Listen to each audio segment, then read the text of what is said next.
Hello बच्चों, कैसे हो। आज हम लोग स्टार्ट करेंगे एक्सीलरेशन, जो बहुत ही बढ़िया टॉपिक है, मोशन चैप्टर का है। ठीक है। और नॉर्मली हम लोग एक्सीलरेशन के बारे में जानेंगे, एक्सीलरेशन के टाइप के बारे में जानेंगे। ठीक है ना। और यहाँ से क्वेश्चन पूछना आपका स्टार्ट होता है। जहाँ पर भी आपको न्यूमेरिकल्स में दिक्कत हो तो इस कॉन्सेप्ट को फोकस करना, आपसे न्यूमेरिकल्स भी बनना स्टार्ट हो जाएगा। ठीक है। अगर हम लोग एक्सीलरेशन की बात कर रहे हैं हम लोग,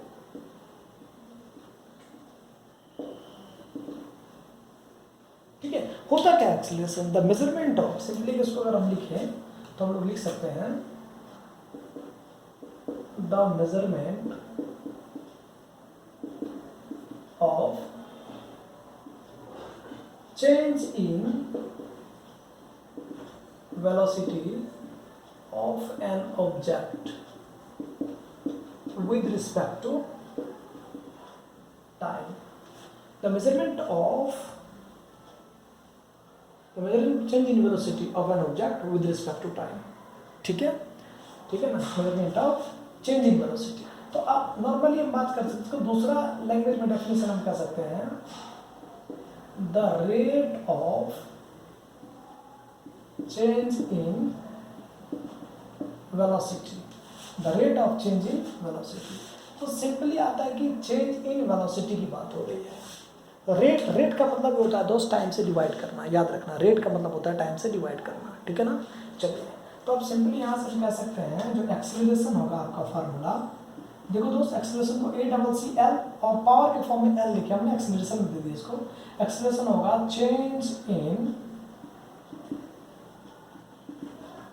वेलोसिटी अपॉन में क्या बनेगा, टाइम। ठीक है। अब चेंज इन वेलोसिटी अपॉन में टाइम अगर कहते हो तो ये आपका मेन फार्मूला बन गया दोस्त। यहाँ से आपका मेन फार्मूला बन के तैयार है। ठीक है। अगर हम यहीं पर कह दें if u is equal to initial velocity, अच्छा ये जो साइड में लिखता है उस पर फोकस करना है क्वेश्चंस बनाने के लिए। इनिशियल वेलोसिटी किस में होना चाहिए, मीटर पर सेकेंड में। ठीक है। और v किस में होना चाहिए, यानी फाइनल वेलोसिटी, ये भी होना चाहिए मीटर पर सेकेंड में। ठीक है दोस्त। और t इज इक्वल टू, अगर हम टाइम ले लें, अगर हम सेकेंड में बात करें, और a जो के है ये आपका है एक्सेलरेशन। ठीक है। तो जरा फोकस करो, छोटी सी बात बन जाती है यहाँ पर। आपके मन में ख्याल आएगा कि सर आपने यहाँ मीटर पर सेकेंड, अगर हम किलोमीटर पर आवर ले लें तो अरे भैया ले लो, कोई बात नहीं। अगर यहाँ पर आप किलोमीटर पर आवर लोगे सर तो टाइम को आपने घंटा लेना पड़ेगा। हाँ, अगर मिनट है तो उसको भी आर में चेंज करिए आप। ठीक है। अगर सेकेंड है तो उसको भी आर में चेंज करिए। अगर आर है तो बहुत बढ़िया। अगर यहाँ पर मीटर पर सेकेंड है सर तो टाइम को आपको लेना पड़ेगा सेकेंड। अगर टाइम सेकेंड में नहीं लेंगे सर, नहीं बनेगा, गलत हो जाएगा। ठीक है। चलिए, अब हम बात करते हैं यहाँ पर। आप देखिए फटाफट से, अब एक्सेलरेशन क्या बन जाएगा। अगर आपके विचार से अगर हम देखें तो आपके विचार से एक्सेलरेशन देखते हैं हम लोग सिंपली। देखिए जरा, अब एक्सेलरेशन जो बनेगा ए बन जाएगा आपका, यानी final change in velocity. Change in velocity को दूसरा फॉर्म आप लिख सकते हो क्या, फाइनल वेलोसिटी और माइनस इनिशियल वेलोसिटी और अपॉन में बोलो टाइम। तो अब सिंपली अगर हम बात करें टी, तो फाइनल वेलोसिटी क्या है v, इनिशियल वेलोसिटी क्या है u, और टाइम क्या बन गया t। ठीक है सर, देखिए जरा बन के तैयार है, v माइनस यू अपॉन में t। ठीक है। अब इसके यूनिट्स के बारे में जान लेते हैं हम लोग। तो जरा फोकस कीजिए, SI यूनिट क्या बनेगा, SI यूनिट क्या बनेगा आपके एक्सेलरेशन का SI यूनिट। देखिए v और b, इसको यूज करते हैं हम लोग प्रिंसिपल ऑफ होमोजेनिटी। ठीक है। थोड़ा सा टर्म चेंज किया हूं मैं, principle of homogeneity. Principle of homogeneity क्या कहता है, अगर आपके सामने जो सिमिलर वैल्यूज है, जो डायमेंशंस है, जो यूनिट्स है, उसमें से अगर आप माइनस करते हो, आप ऐड करते हो, सब्ट्रैक्ट करते हो, तो वही वैल्यू फिर से मिलेगा आपको। ठीक है। अब वही वैल्यू, मैग्नीट्यूड की बात नहीं कर रहा हूँ मैं, यूनिट्स की बात कर रहा हूँ मैं, यूनिट्स की बात कर रहा हूँ, मैग्नीट्यूड की बात नहीं कर रहा हूँ। ये नहीं कि 3 में से 2 माइनस कर दिया 3 ही मिलेगा, गलत हो जाएगा। अब यहाँ पर एग्जाम्पल देता हूँ, मीटर पर सेकेंड है, मीटर पर सेकेंड है, मीटर पर सेकेंड से मीटर पर सेकेंड अगर हम इसको माइनस करें तो मीटर पर सेकेंड ही होगा, हम प्लस करें तो मीटर पर सेकेंड ही होगा। ठीक है ना। ये प्रिंसिपल है, प्रिंसिपल ऑफ होमोजेनिटी। ठीक है। प्रिंसिपल ऑफ होमोजेनिटी के तहत ये आपके यूनिट्स बनाने की कोशिश कर रहा हूँ मैं। जरा देखिएगा, अब यहाँ पर मैंने लिखा क्या, a is equal to v minus U upon में t। तो यहाँ पर आप कहते हो मीटर पर सेकेंड माइनस मीटर पर सेकेंड, फोकस कीजिए, और अपॉन में क्या है, ये टाइम सेकेंड। तो मैंने आपको कहा कि अगर सपोज मान लो ये मीटर पर सेकेंड और मीटर पर सेकेंड आपके पास है, तो प्रिंसिपल ऑफ होमोजेनिटी कहता है कि मीटर पर, अच्छा प्रिंसिपल ऑफ होमोजेनिटी को दूसरे तरीके से समझा देता हूँ मैं। सपोज मान लो एग्जांपल देते हैं, आपके घरों में ना दाल बना हुआ है दोस्त, और आपके घर में मान लो कि 4-5 मेंबर है खाने वाले, ठीक है नॉर्मली, और आप उससे 2 बाउल, अगर 2 बाउल क्या करते हो आप, दाल को निकाल लेते हो, तो क्या उसमें चावल बन जाएगा, बचेगा क्या, दाल ही बचेगा ना। हाँ, अगर मान लो 1-2 बाउल आपने खाए और कुछ आपका बच गया, उसमें भी डाल दो, तो क्या बचा, दाल ही है ना दोस्त। तो सिर्फ ऐसे समझो, ठीक है। और घर में की बात हो गई। अब नॉर्मली आपके पास फ्रूट्स आ गया मान लो सपोज, अब सब फ्रूट्स को इकट्ठा मत मान लेना, ठीक है ना। अगर मान लो कि आपको 1 kg मान लो आपके पास एप्पल है, और उसमें से 1 एप्पल आप निकाल लेते हो, तो क्या बनाना बन जाएगा एप्पल ही रहेगा ना दोस्त। अगर 1 kg एप्पल था, उसमें से एप्पल ही निकाले तो एप्पल ही रहेगा ना उसमें। या काट दो उसको, काटो टुकड़ों में, यानी को काटने का मतलब हो गया, हम यहाँ पर बात करते हैं डिवाइड करने का, ठीक है। आप डिवाइड कीजिए, तो आप उसको एकदम पार्ट आप पीस बना रहे हो, तो क्या ये एप्पल का ही टेस्ट रहेगा ना। तो इसी को बोलते हैं प्रिंसिपल ऑफ होमोजेनिटी आम तौर पे, ठीक है। अभी तो हम कहते हैं कि यार मीटर पर सेकेंड और मीटर पर सेकेंड बन रहा है, तो सिंपली यहाँ से क्या बन गया, a इज इक्वल टू बन गया मीटर पर सेकेंड, और आपके पास सेकेंड ऑलरेडी है, तो बन गया मीटर पर सेकेंड इंटू सेकेंड, तो ये बन गया मीटर पर सेकेंड स्क्वायर, इसी को लिखते हैं मीटर पर सेकेंड स्क्वायर, ठीक है दोस्त। तो यहाँ से हम क्या कह रहे हैं, मीटर पर सेकेंड स्क्वायर। और यहाँ पर अगर हम बात कर लें सीजीएस यूनिट का, तो सीजीएस यूनिट क्या बनेगा, मीटर का सेंटीमीटर, और सेकेंड का सेकेंड ही देगा दोस्त। क्लियर है।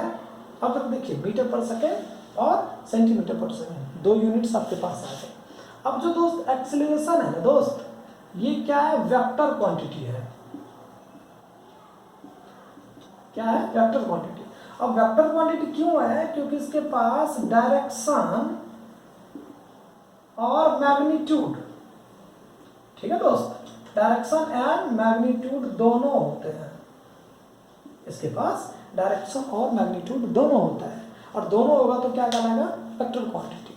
इसीलिए क्या होता है आपका एक्सेलरेशन, आपका क्या हो गया, वेक्टर क्वांटिटी। अब नॉर्मली अगर एक्सेलरेशन की बात करें, तो अब वेक्टर को किससे डिनोट करते हो, vector is denoted by any letter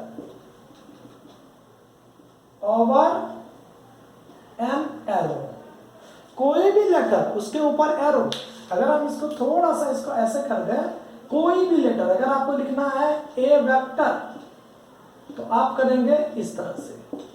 तो अब एक्सेलरेशन क्या है, वेक्टर क्वांटिटी। अब आपने कहा कि एक्सेलरेशन जो वेक्टर क्वांटिटी है, तो आप इसको वेक्टर के फॉर्म में कैसे लिखोगे, सिंपली अगर हम बात करें, जरा देखिए,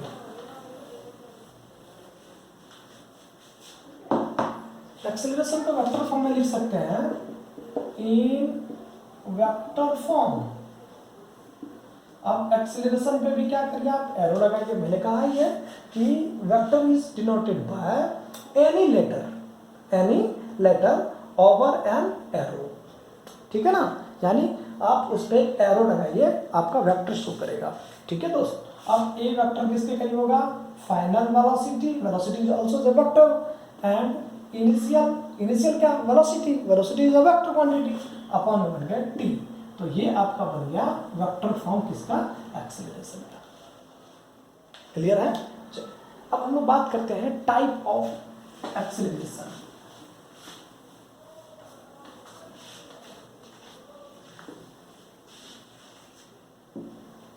ठीक है दोस्त, तो हम बात करते हैं टाइप ऑफ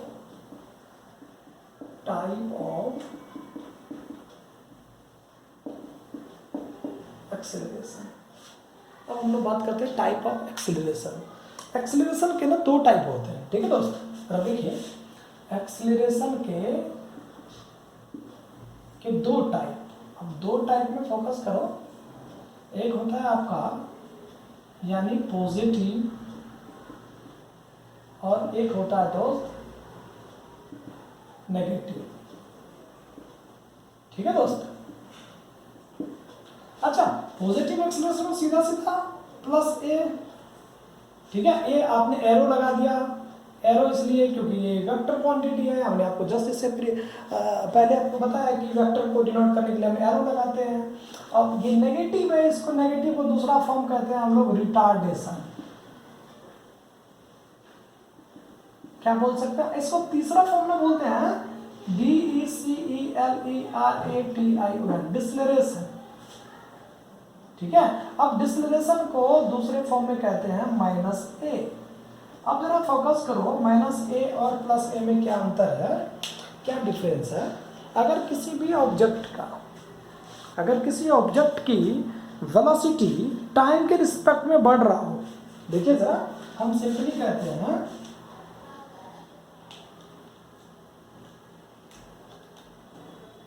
if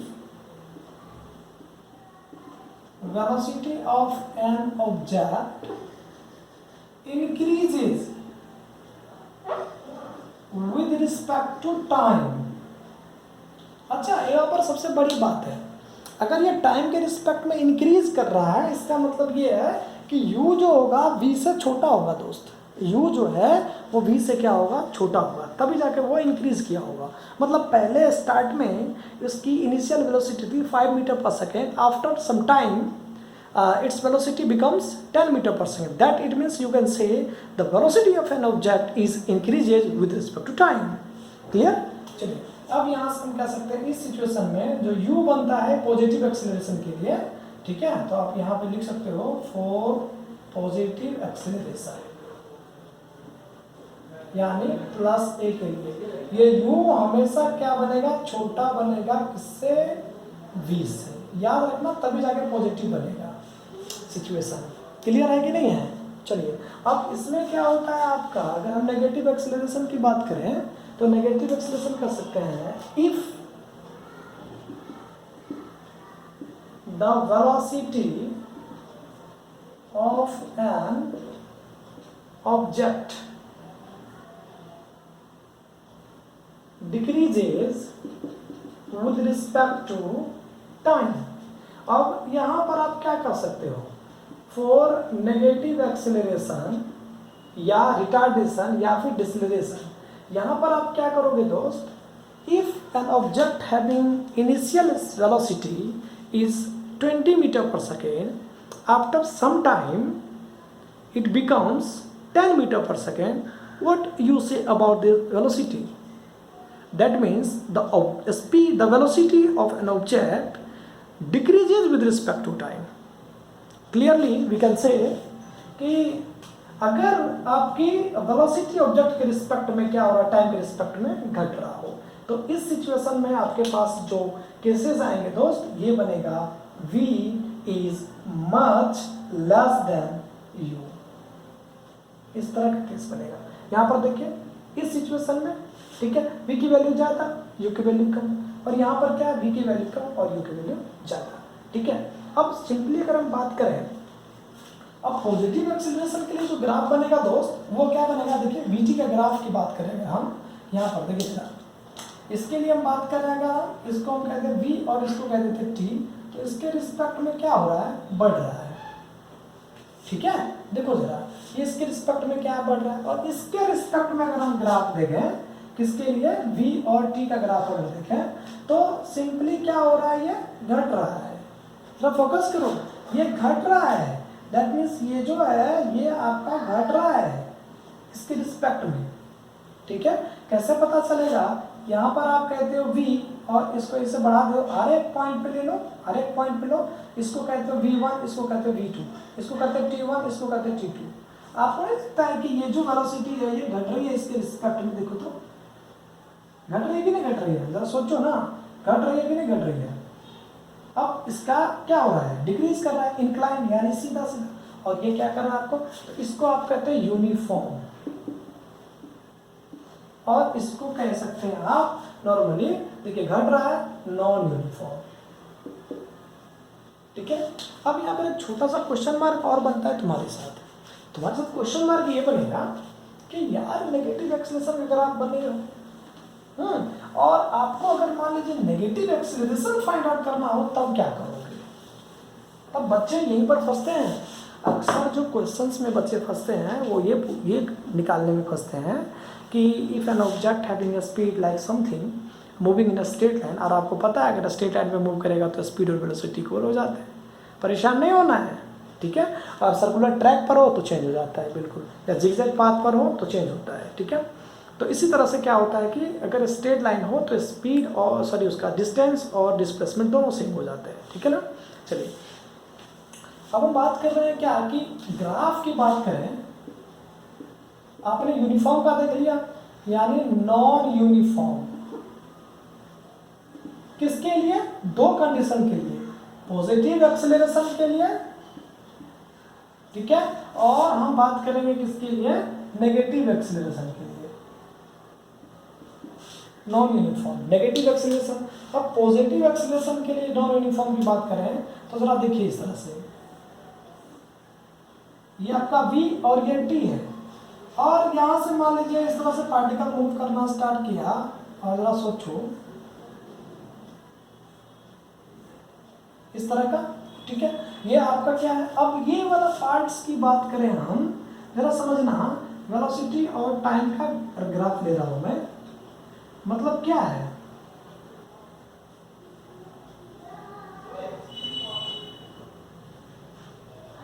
कहीं पर भी किसी भी पॉइंट में लो, ये क्या हो रहा है, नेगेटिव एक्सेलरेशन। क्यों नेगेटिव एक्सेलरेशन, क्योंकि अभी जस्ट आपने कहा है अगर मान लो वेलोसिटी टाइम के रिस्पेक्ट में अगर बढ़ रहा हो तो पॉजिटिव होता है, और अगर वेलोसिटी टाइम के रिस्पेक्ट में घट रहा हो तो नेगेटिव होता है।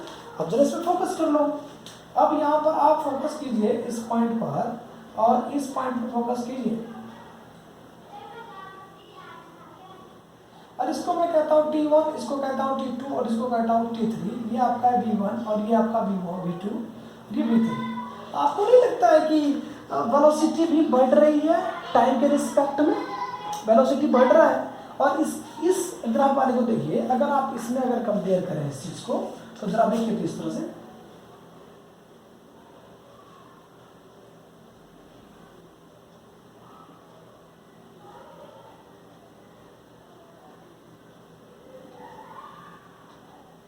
अब इसको तो समझना है इस चीज़ को, अगर समझ में आ जाए तो अच्छी बात है। इसको मैंने कहा T1, इसको मैंने कहा T2, इसको मैंने कहा T3, इसको मैंने कहा T4। तो ये आपका है V4, ये बन गया V3, ये बन गया V2, ये बन गया V2। तुम्हारे मन में होगा सर आपने इधर ऐसे लिखे थे, आप पलट दिए एकदम से। एग्जैक्टली दोस्त, कहीं पर भी अगर कोऑर्डिनेट्स की बात करोगे तो कोऑर्डिनेट्स क्या बनता है, एक्स वाई। P पॉइंट पर तो Q पॉइंट पर कितना बनेगा, x1 y1, और R पॉइंट पे कितना बनेगा अगर बात करें x2 y2। अरे भैया यही बात बनती है ना। तो अगर हम आप एक कोऑर्डिनेट सिस्टम लिए हो तो T1 किसके साथ होना चाहिए, V1 के साथ होना चाहिए। Vt का ग्राफ बना रहे हो आप, तो ग्राफ किसके रिस्पेक्ट में हो, ग्राफ बना रहे हो वेलोसिटी वर्सेस टाइम का। अब जो ग्राफ बना रहे हो तो आपका क्या है, वेलोसिटी वर्सेस टाइम है, और वेलोसिटी वर्सेस टाइम में यहाँ पर भी T1 था तो V1 ये था, और यहाँ पर आपका जो नॉर्मली है ये T4 है, तो ये V4 होना चाहिए इस पॉइंट के लिए। अगर हम पॉइंट को लिखने की कोशिश करें इस पॉइंट को, तो यहाँ पर मैं लिख दूँ V4 T4, और इस पॉइंट की बात करें तो V3 T3, और इस पॉइंट का नाम दें तो ये बनेगा V2 T2, और इस पॉइंट का नाम दें तो ये बनेगा V1 T1। जरा देखो तो, अब इस पॉइंट को जरा फोकस कर लो, तो ये वाला पॉइंट क्या है, V3 T3, ये जो पॉइंट है इसका नाम क्या बन जाएगा, V2 T2, और ये जो पॉइंट है दोस्त इसका नाम हो जाएगा V1 T1। देखो तो Vt का ग्राफ बना रहे हैं ना आप। तो अगर टाइम के रिस्पेक्ट में वेलोसिटी घट रहा हो, देखिए हर एक पॉइंट पे घट रहा है दोस्त, डिक्रीज हो रहा है, तो ये हो गया नेगेटिव एक्सेलरेशन और ये हो गया पॉजिटिव, ठीक है। और अभी तक का इस पूरे टॉपिक का सबसे इंपॉर्टेंट क्वेश्चन कहाँ से पूछता है, पूछता find the retardation, find the deceleration, find the negative acceleration. On that time you must take the value of a, that means it gives always the negative of your mark. हमेशा याद रखना, if you want to take the positive a, then you should also have the options as like as positive a or negative a both. But on that situation आप उस situation में क्या करेंगे दोस्त, आपके पास अगर आप पॉजिटिव लेते हैं then your answer will be wrong, ठीक है, and reduce 1 or 1/4 marks from your original marks. So please be serious, ठीक है। अब जरा फोकस करो कि अब नेगेटिव एक्सेलरेशन कैसे फाइंड आउट करोगे। अगर आपसे कहा जाता है सिंपली एक क्वेश्चन है, जरा देखिए, if an object having initial velocity 20 meter per second, if an object having initial velocity 20 meter per second, ठीक है, if an object having initial velocity 20 meter per second and after some time its velocity decreases, ठीक है, to 10 meter per second in 3 seconds, then find acceleration, ठीक है। और दोनों चीज लिख देता हूं मैं, और negative acceleration and negative acceleration. देखो इस क्वेश्चन में मैंने दोनों चीजें लिख दिया दोस्त तुम्हारे समझने के लिए। सिंपली कह रहा है क्या कि आपके पास एक ऑब्जेक्ट है जिसकी इनिशियल स्पीड कितनी 20 मीटर पर second, after some time its velocity decreases to 10 metre पर सेकेंड इन 3 सेकेंड। अच्छा, यहाँ पर एक टर्म इस्तेमाल कर सकता है कि if an object having initial velocity 20 metre पर second, he applies a brake, its velocity decreases to 10 metre पर सेकेंड। यहाँ पर कुछ भी चेंज हो सकता है, कुछ भी चेंज हो सकता है, याद रखना कुछ भी चेंज हो सकता है, लेकिन आपको दिमाग में रखना है कि वेलोसिटी बढ़ रही है या घट रही है।